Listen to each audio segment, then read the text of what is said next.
저희가 오늘 함께 읽은 말씀은 이제 로마서 11장의 마지막 구절인데 9장에서부터 11장까지 이어졌던 이 하나의 이야기 전체의 결론을 내리는 자리입니다.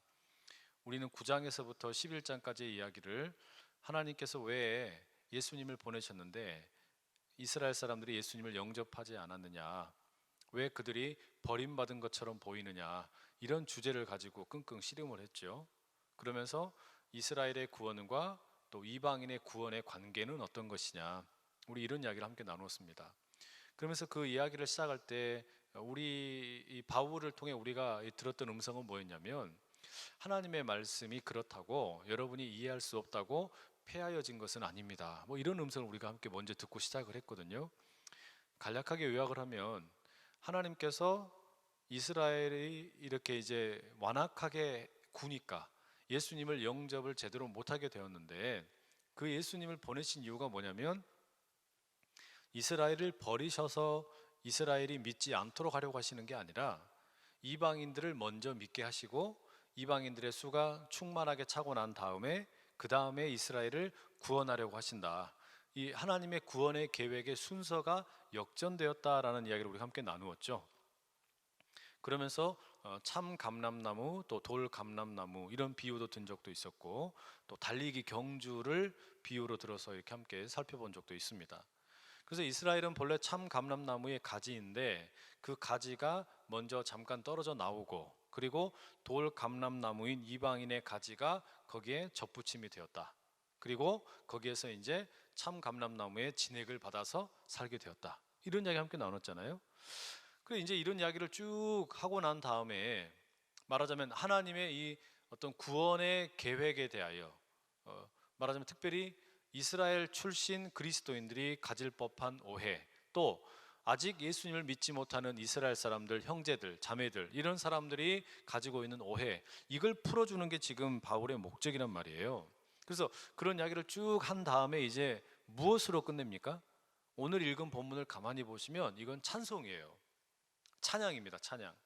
바울이 이 중요한 어떤 단락을 끝맺을 때는 항상 찬양으로 끝을 맺습니다.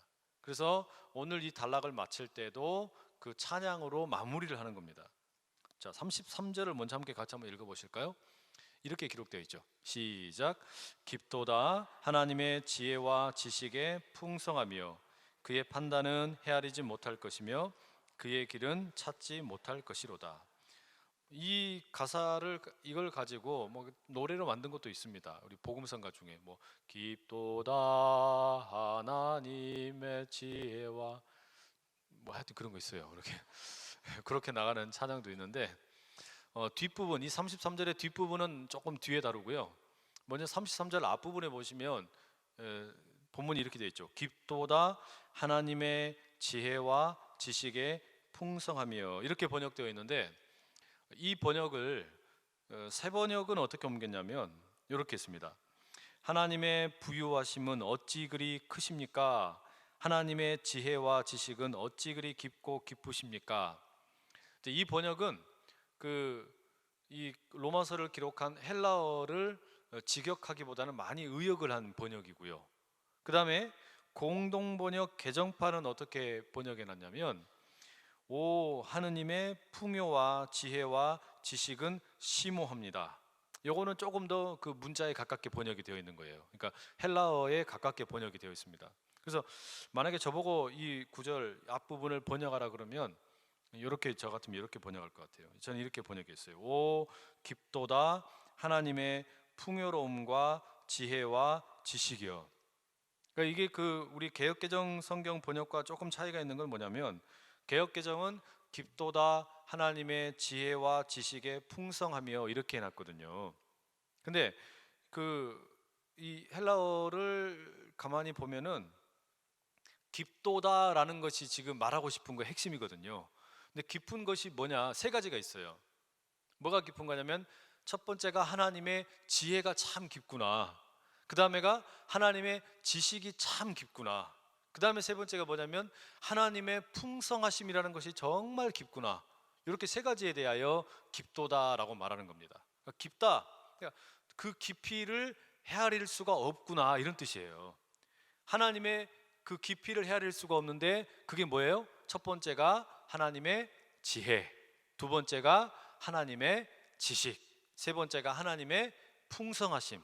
이렇게 이 세 가지는 너무 깊어서 헤아릴 길이 없구나. 마치 그 바다의 깊은 바다에 이 어떤 그 깊이를 측정할 수 없을 만큼 깊은 그런 바다들이 있지 않습니까? 네? 안치환인가 하는 분이 지은 그 노래 중에 소금 인형인가 하는 노래 있거든요. 그 노래 그 가사가 이렇게 돼 있어요. 뭐 바다의 깊이를 알기 위해 뭐 바다로 들어간 소금 인형처럼 나는 당신의 뭐 깊이를 알기 위해 나는 하고 뭐 이런 노래 있거든요. 깊이 들어간다고 뭐 이렇게 하는. 오늘 이상하게 말하기는 하는데 하여튼 적어 온 것만 해야 돼요. 안 적어 온 거라면은 자꾸 사고가 나더라고요. 하여튼 다시 본문으로 돌아가면요. 지금 바울이 마지막이 논쟁을 마치면서 자기가 어떤 하고자 하는 이야기의 논증을 마치면서 찬양을 하는데 정말 깊다, 와 깊다 하면서 뭐가 깊다 그래요? 하나님의 지혜가 깊고 하나님의 지식이 깊고 하나님의 풍성하심이 정말 깊다. 그럼 이 세 가지를 좀 살펴봐야 되지 않겠습니까? 하나님의 지혜, 지식, 이 풍성함, 이게 어떤 거냐? 지혜라는 말이나 또 지식이라는 말의 그 어떤 배경은 구약에 뿌리를 두고 있습니다. 지혜라는 말을 이 바울이 사용할 때는 소피아라는 그 헬라어를 사용을 했어요. 근데 이 소피아라는 말은 히브리 말로는 이 호크마라는 말이에요. 그러니까 이제 호크마라는 말과 이제 헬라어로는 소피아라는 말이 똑같은 말인데, 이 배경은 어디가 자주 나오냐면은 구약 성경 잠언에 자주 나오는 표현들입니다. 뭐 잠언의 3장이나 8장 이런 데에 가보게 되면 그 지혜에 대한 이야기가 참 많이 나오죠. 뭐 지혜. 그래서 그 지혜가 이렇게 쭉 언급이 되는 경우가 많은데 하나님의 성품으로서의 지혜에 대한 묘사가 나와요. 그런데 이때의 지혜는 어떤 지혜냐면 하나님의 창조와 구원의 어떤 그 깊이, 그것을 헤아릴 수 없다, 이런 걸 이야기할 때 하나님의 지혜를 이야기합니다. 때로는 그런데요, 이 지혜와 함께 짝으로 등장하는, 쌍으로 등장하는 단어가 있어요. 그게 지식입니다. 그러니까 지혜 혹은 지식, 또 때로는 뭐 명철, 이런 것도 같이 나옵니다. 그래서 이 바울이 지금 사용하고 있는 지혜나 지식이나 이런 거는 다 구약 성경에 특별히 그 지혜 문학, 이 잠언에 등장하는 이런 표현들과 깊은 관련이 있어요. 지식은 그노시스, 뭐 이런 표현입니다. 그래서 지혜와 지식이 잠언에 보면 함께 등장하는 경우가 있는데요. 이런 표현들입니다. 잠언 2장 6절 이렇게 되어 있습니다. 대저 여호와는 지혜를 주시며 지식과 명철을 그 입에서 내심이며, 또 3장 19절 20절, 이게 조금 더 우리가 오늘 본문에 보는 것과 가까운데요. 여호와께서는 지혜로 땅에 터를 넣으셨으며 명철로 하늘을 견고히 세우셨고 그의 지식으로 깊은 바다를 갈라지게 하셨으며 공중에서 이슬이 내리게 하셨느니라. 여러분, 여기 말하는 지금 이 지혜나 지식은 어때요? 창조, 하나님의 이 창조의 세계가 얼마나 오묘하냐라는 걸 보여주는 말이에요. 또 이것이 하나님의 백성들을 구원하시는 거, 그러니까 하나님의 일하심은 크게 보면 두 가지의 기둥이 있는데, 하나는 창조의 사역이 있고 또 하나는 구원의 사역이 있다는 말이에요. 이 하나님의 이 두 가지의 사역이 얼마나 오묘한가라는 걸 표현할 때 보통 하나님의 지혜, 하나님의 지식 이렇게 많이 쓴단 말이에요. 우리가 자녀들의 이름을 그 뭐 지혜라는 이름도 많이 짓잖아요. 딸들 이름 지을 때. 그래서 뭐 지혜, 은혜, 혹은 식혜. 이건 좀 웃겠죠? 그래서 이렇게 우리가 쓰고는 하는데, 말하자면 하나님의 지혜나 또 우리가 하나님의 지식 이야기할 때 이 표현들은 언제 사용하는 거냐면 하나님의 어떤 창조와 또 창조하신 이 세상의 어떤 아름다움, 또 하나님의 구원 사역의 신비로움, 이런 것들을 표현하는 단어가 지혜와 지식이라는 말이에요. 근데 바울은 지금 이 잠언과 구약 성경에 묘사되어 있는 이런 지혜, 지식, 이런 표현을 가지고 와서 뭐라 그래요? 깊도다, 하나님의 지혜와 지식이요, 이렇게 말하는 거예요. 그러면 이 지혜와 지식이라는 게 보통 하나님의 창조의 질서 혹은 구원의 사역 이런 거라 그랬으니까 지금 여기에서 지금 바울은 이 하나님의 창조와 구원의 이 어떤 그 사역이 누구를 통하여 드러난 그런 지혜와 지식을 말하겠어요? 예수님을 말하는 거예요. 예수님을 통하여 하나님께서 베풀어 주신 창조의 질서, 예수님을 통하여 하나님께서 베풀어 주신 구원의 사역, 이게 정말 놀랍구나, 이게 정말 깊은 것이구나, 요 이야기 하는 겁니다. 왜냐하면 우리가 9장에서 11장까지 지금 이야기하기를 뭐라 그랬습니까? 이스라엘 사람들이 다 이해할 수 없지만, 또 이방인들도 다 이해할 수 없지만, 하나님께서는 예수님을 우리에게 구원자로 보내주셔서, 지금 보세요, 이스라엘 사람들은 잠깐 그 구원의 반열에 들어가는 길이 막혀 있지만, 그 틈에 이방인들이 먼저 구원을 얻게 되고 나중에 이제 다시 이스라엘이 구원을 얻게 될 것이다, 이런 이야기 하는데, 이런 하나님의 구원의 계획, 구원의 어떤 하나님이 이루고 가시는 어떤 일들, 이런 것이 너무 깊다, 신비하다, 오묘하다, 이 이야기를 지금 하는 거예요. 그래서 뭐라 그래요? 깊도다, 오 깊도다 하나님의 지혜와 지식이요, 이렇게 말하는 거예요. 어렵진 않죠? 자, 그 다음에 여러분 보세요. 이 지혜와 지식에 대해서 이어지는 34절에는 뭐라고 말하냐면, 바울이 이사야 40장 13절을 인용을 해가지고요, 이렇게 말합니다. 누가 주의 마음을 알았느냐, 누가 그의 모사가 되었느냐. 자, 여러분, 이사야의 이 말씀을 가지고 와서 묻는데요, 질문을 하는 건데, 누가, 사람들 중에서 누가 주의 마음을, 하나님의 마음을 알았느냐, 알 수 있느냐, 이런 말이죠. 또 누가 그 하나님의 모사가 될 수 있냐, 카운셀러가 될 수 있냐, 이런 말이에요. 하나님에게 누가 감히 뭐 충고를 해주고 누가 조언을 해줄 수 있는 그런 사람이 누가 있냐, 이런 말이죠. 제가 물어볼게요. 그러면 이거는 하나님의 마음을 헤아릴 수 있는 사람이 있다는 말입니까, 없다는 말입니까? 예? 없다는 말이죠. 분위기가 지금 없다는 분위기 아니에요. 또 하나님에게 모사가 될 수 있는 사람, 하나님에게 카운셀러가 될 수 있는 사람이 있다는 겁니까, 없다는 겁니까? 없다는 거예요. 하나님께서 예수님을 보내셔서 구원하시고 예수님이 창조의 때에도 함께 계셨던 이 오묘함이라는 것은 사람들이 알 수가 없더라는 거예요. 그러니까 신비로운 거잖아요. 그러니까 누가 감히 주님의 마음을 알 것이며, 누가 감히 주님에게 모사가 될 수 있냐, 카운셀러가 될 수 있냐, 이렇게 이야기하는 거 아닙니까? 그렇잖아요, 여러분. 그러니까 혹여라도 우리 가운데 어떤 사람이 내가 하나님을 다 안다, 내가 하나님에 대해서 모든 것을 안다, 이렇게 말하는 사람은 뭐예요? 그 말하는 말이 곧 뭐가 되는 거냐면 하나님을 모른다라는 말이 되는 거예요. 내가 하나님에 대해서 막 잘 안다라고, 내가 모든 걸 알고 있다고 그거를 자랑하는 순간, 그것은 곧 자신이 하나님에 대해서 무지하다라는 것을 드러내는 것밖에 안 된다는 말입니다. 그렇잖아요. 그만큼 지금 여러분, 이스라엘 사람들은 왜 그러니까 예수님을 거부한 겁니까? 이거는 자신들이 알고 있는 하나님의 창조와 하나님의 구원의 계획에 대하여 완전히 어긋난 거라고 생각한 거 아닙니까? 아니, 왜 예수님을 보내셔서 우리의 구원의 어떤 우리가 알고 있던 그 이해를 어긋장 놓으시냐, 이런 거죠. 근데 바울은 지금 그렇게 말하는 게 아니에요. 그게 아니다. 하나님의 마음을 우리가 다 알 수 없다. 하나님에게 우리가 감히 카운셀러가 되어가지고 뭐 하나님께 이래라 저래라 우리가 조언할 수 있는 입장이 아니라는 겁니다. 이게 무슨 이야기인지 이해되시죠? 그래서 바울이 이렇게 이야기를 다 마친 다음에 결국은 지금 뭐 하는 거냐면, 자신의 이야기를 듣고 있는 모든 사람들에게 우리 같이 함께 찬양하자, 찬양하자. 오 깊도다 하나님의 지혜와 하나님의 지식이요. 예수님을 통하여 우리를 구원하기 원하시고 창조의 때 함께 하셨던 그 하나님의 그 계획, 그 하나님의 일하심, 이건 우리가 다 알 수가 없는 것이구나. 우리가 감히 하나님께 훈수둘 수 있는 일이 아니다, 이 이야기하는 겁니다.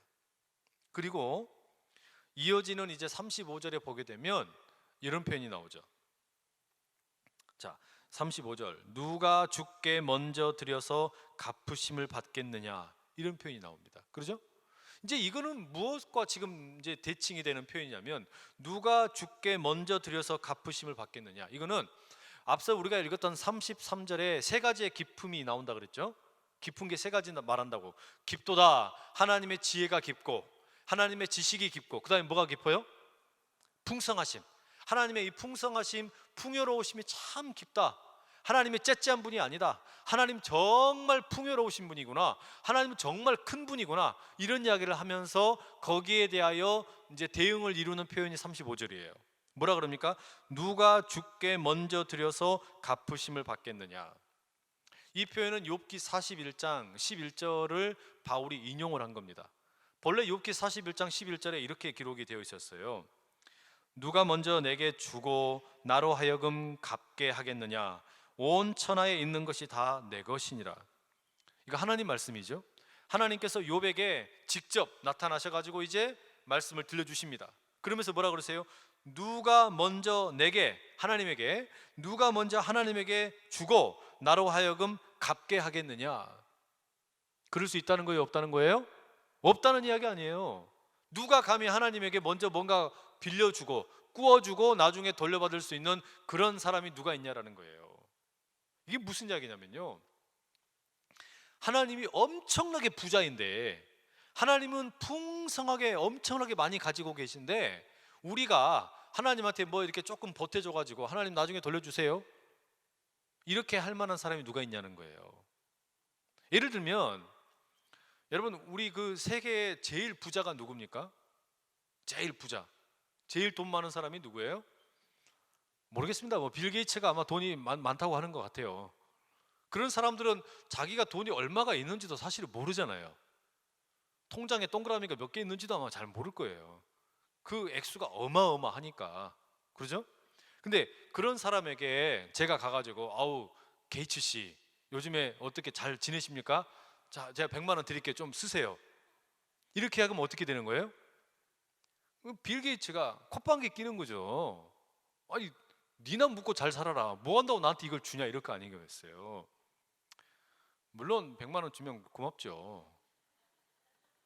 가서 소고기 사 먹어야지 이렇게 하고 좋아할 수도 있겠지만, 그러나 여러분, 이거는 그러니까 뭐냐면은 엄청나게 많이 있는 사람에게 그렇게 드려봐야 그게 티가 나요, 안 나요? 티가 날 게 없는 거예요. 오히려 없는 사람이 없으니까 어떻게 하는 겁니까? 누군가에게 가서 빌리기도 하고, 또는 많은 사람이 없는 자에게 주게 될 때 그게 티가 나고 나중에 돌려주십시오, 이렇게 하고 베푸는 게 보통의 방법이잖아요. 그런데 우리가 다 하나님 건데, 이 세상의 것이 다 하나님의 것인데, 하나님 요거 제가 좀 드릴게요, 좀 용돈 좀 쓰십시오, 이게 말이 돼요, 안 돼요? 안 되는 거란 말이에요. 그러니까 봉헌을 할 때도 하나님에게 무슨 뭐 이렇게 용돈 드리는 것처럼 하면 곤란하단 말이죠. 이거는 지금 뭘 말하는 거냐면, 하나님은 너무너무 풍성하신 분인데 우리가 때로 하나님을 째째하게 생각하는 경우가 있다는 말이에요. 하나님의 풍성하심이 이 창조와 구원의 계획 가운데 얼마나 풍성하냐. 바울이 지금 노래를 하는데, 우리가 앞서서 봤던 이 9장에서 11장의 논의를 살펴보시면, 본래 하나님께서는 이스라엘을 택하셔서 온 세상 가운데 하나님의 복을, 하나님의 구원을 선물하고 싶어 하셨죠. 너는 복덩어리가 될 거야, 너를 통하여 온 세상이 구원을 알게 될 거야. 아브라함을 그렇게 부르셨고 이스라엘 민족을 택하셨단 말이에요. 그런데 이스라엘이 어떻게 했어요? 그 구원의 길을 제시해야 되는데, 자기들이 마중물이 돼야 되는데 어떻게 한 겁니까? 그거는 뻥 차버리고 벽을 높이 쌓아가지고 우리만 하나님 백성 해먹어야지 이러고 있었으니까, 하나님이 그게 너무 안타까우니까 어떻게 하신 거예요? 예수님을 보내셔서, 예수님이 이스라엘 사람들에게는 걸림돌이 되었지만 그 예수님이 이방인들에게는 구원을 가져다주는, 의로움을 경험하게 되는, 하나님의 의를 경험하는 지름길이 되어버렸잖아요. 이렇게 됨으로 인해서 어떻게 됩니까? 생각지도 않았던 이방인들에게 구원의 길이 쫙 열리고, 그 다음에 바울이 뭐라 그래요? 이방인들의 수가 충만하게 차고 난 다음에 이스라엘 사람들이 돌아오게 될 것이다. 그럼 여러분 어떻게 되는 겁니까? 이 구원이, 하나님의 구원이라는 것이 엄청나게 풍성해지는 거죠. 전보다 더 훨씬 풍성해지는 거 아닙니까? 그렇죠? 전에는 이스라엘 중심으로 아주 협소하게 민족의 신인 것처럼 알려져 있던 그런 하나님이었는데, 그런 하나님이 아니라는 것을 지금 하나님이 예수님을 통해서 분명하게 보여주시는 거잖아요. 그러니까 이게 어떻게 해요? 째째한 게 아니라 풍성하신 하나님이란 말이에요. 이런 풍성하신 하나님의 그 구원의 계획, 이걸 이야기하면서 뭐라 그래요? 오 깊도다 하나님의 풍성하심이요, 요 얘기하는 거예요. 여러분, 이런 하나님의 풍성하심을 맛보실 수 있기를 축복합니다. 여러분, 우리가 때로 하나님을 너무 좀 째째하게 또는 이렇게 작게 만들어 놓는 경우가 있어요. 그래서 그 어떤 분이 책 제목이었던 것 같은데, 당신의 하나님은 너무 작다, 당신의 하나님은 너무 초라하다, 이런 이야기를 하신 분이 계셨어요. 무슨 이야기냐면, 우리가 너무 하나님을 작은 존재로 만들어 버리는 거예요. 조그마한 존재로, 별 볼 일 없는 존재처럼, 하나님이 마치 옹색한 어떤 이 자린고비 어떤 이런 인물처럼 이렇게 우리가 만들어 놓는 경우가 있단 말이에요. 왜 하나님께서 이스라엘 백성들이 출애굽을 한 이후에 그 광야에 있을 때 십계명을 주시면서 우상을 만들지 말라고 그랬을까요? 우리가 뭐 이런 우상 만들어 가지고 하나님이라고 부르고 이렇게 다니는 거, 이런 걸 뭐 만드는 거, 조각을 하는 것을 하나님이 막 미워하셔서, 하나님은 미술을 싫어하셔서 그랬을까요? 로댕을 싫어해서, 막 그런 거를 싫어해서, 다비드상 이런 거를 싫어하셔서? 그게 아니고요. 하나님께서 우상을 만들지 마라, 새긴 우상을 만들지 마라고 하신 이유는 뭐냐면, 우리가 어떤 대상을 하나님이다 라고 딱 말해버리는 순간에 바로 거기에 하나님이 갇혀버리기 때문이죠. 우리 하나님은 그것보다 훨씬 풍성하신 분인데, 우리 하나님은 훨씬 더 넓은 분인데, 우리가 요게 하나님이다 그래버리면 이것이 가지고 있는 속성이 마치 하나님의 속성인 것처럼 우리가 받아들여 버리잖아요. 금송아지를 하나님이다 만들어 놨는데, 금송아지가 끽해봐야 뭐 그 금덩어리 얼마 갖다 놓은 거, 그거 가지고 하나님의 풍성하심을 표현할 길이 없다는 말이죠. 그러니 여러분, 하나님의 풍성하심은 헤아릴 수가 없으니까, 그 하나님의 풍성하심은 감히 우리가 측량할 수 없으니까, 그 깊이를 헤아릴 수 없으니까 뭐라 그래요? 오 깊도다 하나님의 풍성하심이요, 이렇게 말하는 거 아닙니까? 그러니까 오늘 새벽인지 어제 새벽인지 그런 이야기도 함께 나눴었는데요. 여러분, 그러니까 하나님을 우리가 째째한 분으로 만들지 말고, 하나님에게 하나님의 그 오묘하시면서도 그 깊은 신비 가운데서 우리가 하나님을 영화롭게, 하나님의 풍성하심을 날마다 높여드리면 하나님께서 우리에게 자연스럽게 복을 주실 줄로 믿습니다. 그러니까 돈을 쫓아가지 말고 돈이 따라오게 만드는 사람이 진짜 지혜로운 사람이잖아요. 돈을 쫓아다니면 우리가 돈에 끌려다니는 인생이잖아요. 그러나 내가 하나님의 풍성하심을 바라보면서 가는 사람에게는 돈이 따라오게 되지 않겠어요? 그런 하나님의 풍성하심을 좀 믿고 가자 이 말이에요. 바울이 지금 그런 이야기 하는 거예요. 하나님의 이 구원이라는 것이 너무나 풍성하다, 너무 풍성하다. 바로 이것과 연결되어 있는 표현이 지금 오늘 방금 읽었던 이 35절, 누가 주께 먼저 드린다고 해가지고 나중에 받으려고 하는 그런 식으로 하나님과 거래할 수 있냐? 하나님 그런 분 아니다. 내가 그러니까 하나님, 내가 이번에 헌금 요만큼 했으니까 나중에 이자 쳐서 주세요, 하나님이 그런 분이 아니시라는 말이죠. 내가 100만 원 드리면 거기에다가 이자 뭐 20% 쳐가지고 120만 원 나중에 돌려주는 이런 하나님이 아니란 말이에요. 그렇죠? 왜 그렇습니까? 아니 무슨 하나님이 뭔 용돈이 없어가지고 타서 쓰시는 분이 아니잖아요. 하나님이 온 세상의 모든 것이 다 하나님의 것인데, 그러니까 어떻게 하는 거예요? 먼저 그의 나라와 그의 의를 구하는 거. 하나님이 기뻐하시는 것에 먼저 우리가 달려가면 자연스럽게 우리에게 필요한 것을 하나님이 채워주시는 은혜, 그 깊고도 오묘한 하나님의 풍성하심이 우리 가운데 경험될 줄로 믿습니다. 그러니까 이제 여러분 33절, 이 바로 그런 그 논의에서 깊도다, 하나님의 지혜도, 하나님의 지식도, 하나님의 풍성함도 정말 깊도다, 이렇게 말하면서 34절과 35절에 이어서 이런 이야기 하는 겁니다.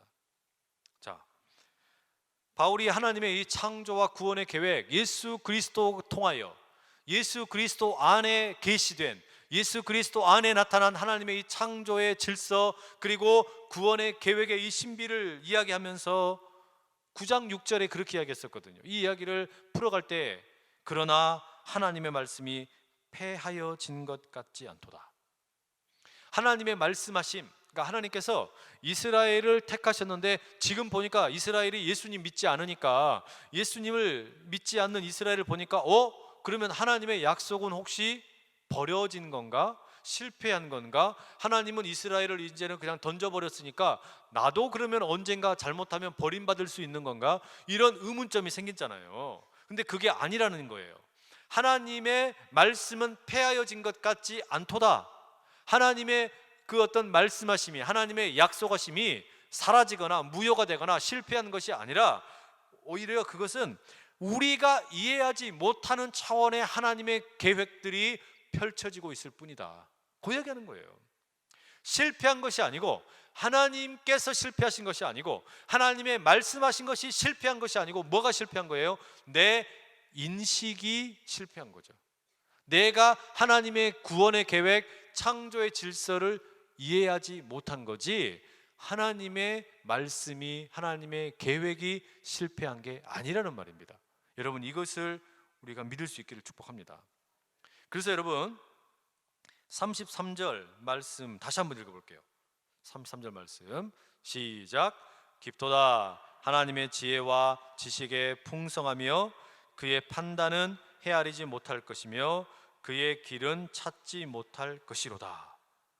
그러니까 하나님의 지혜, 하나님의 지식, 하나님의 풍성하심, 이거는 너무너무 깊은 거예요. 그러니 그 뒤에 뭐라 그래요? 하나님의 그 판단이라는 것은 우리가 다 헤아릴 수도 없는 것이고, 하나님의 그 구원의 길이라는 거, 하나님께서 걸어가시는 그 길이라는 것은 우리가 찾을 수가 없구나. 그러니까 여러분, 다 이해해가지고 믿는 게 아니라는 말이에요.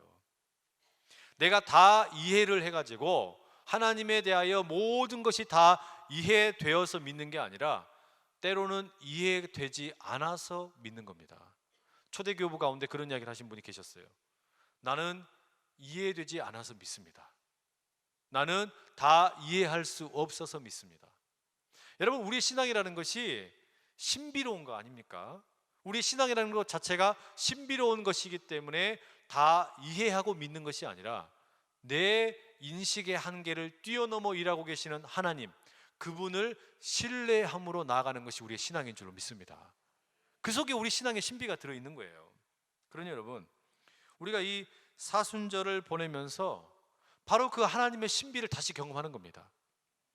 여러분, 이렇게 십자가를 우리가 이렇게 좀 새로 조형물을 좀 갖다 놨는데, 십자가를 바라보면서 이 사순절을 보내면 우리에게는 이 하나님께서 예수 그리스도를 십자가에 죽기까지 내어주신 이 하나님의 이 신비로움, 구원의 신비로움이라는 걸 우리가 다 이해할 수 있습니까?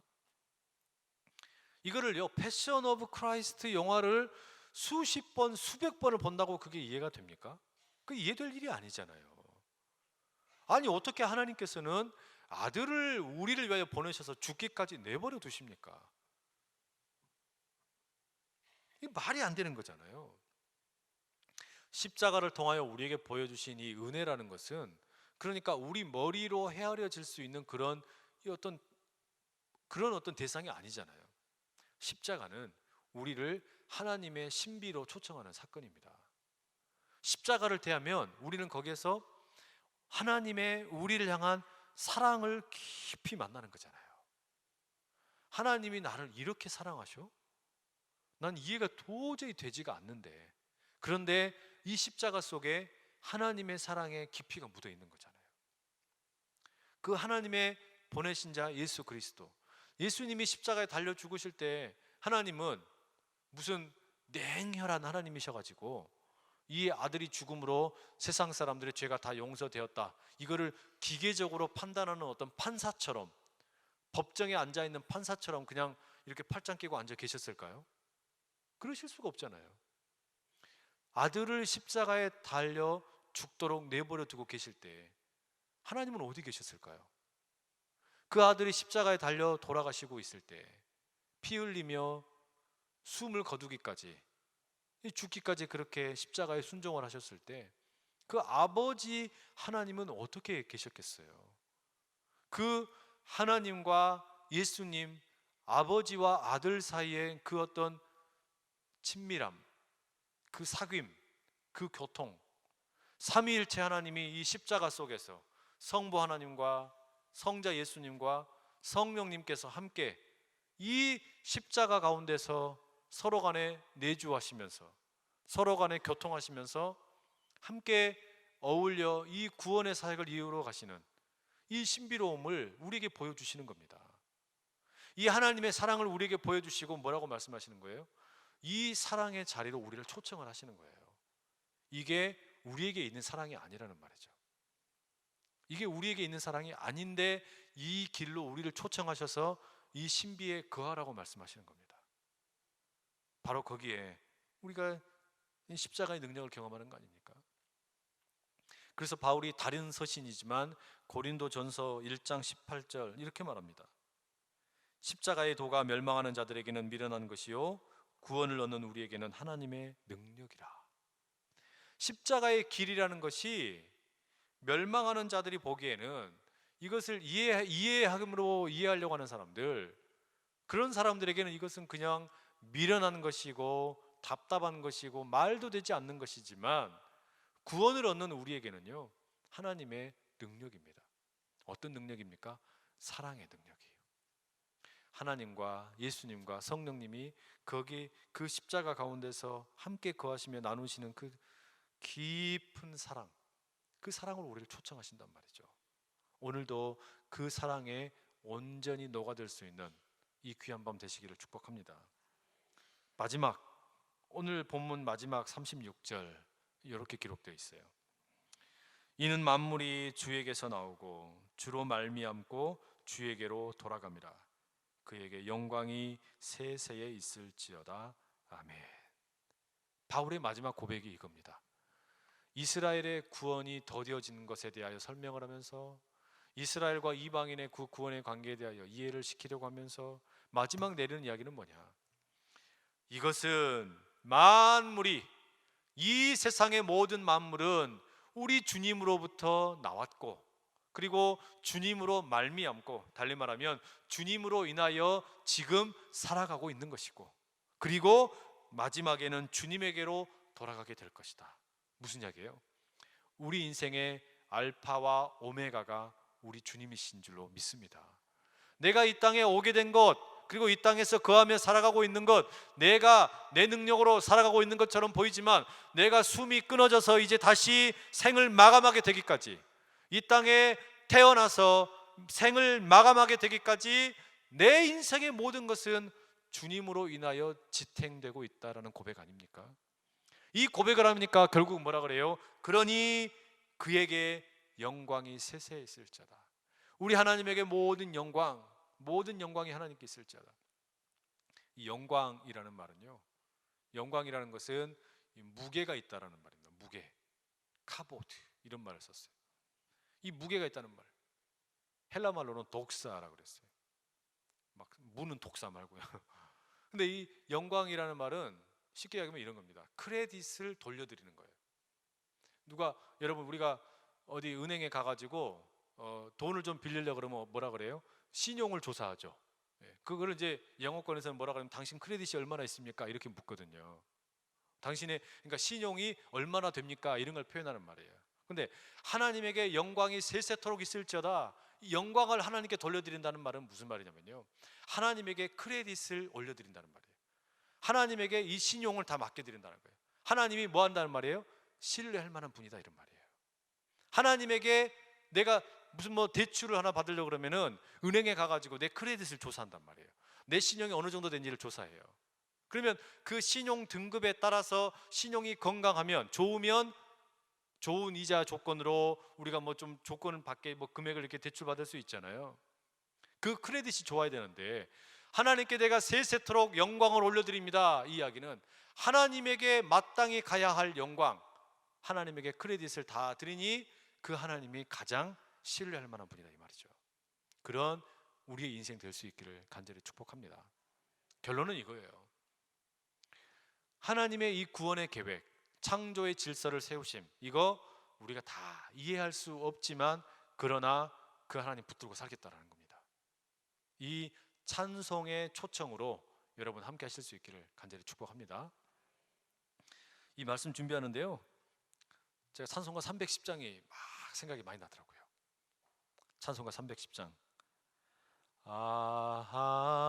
하나님의 은혜로 이 쓸데없는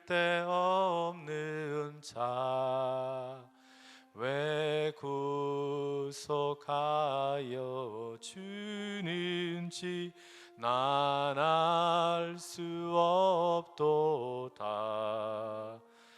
왜 내게 굳센 믿음과 또 복음 주셔서 내 마음이 항상 편한지 난 알 수 없도다.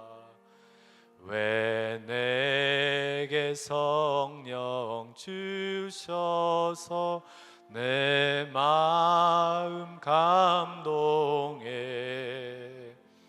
주 예수 믿게 하는지 난 알 수 없도다.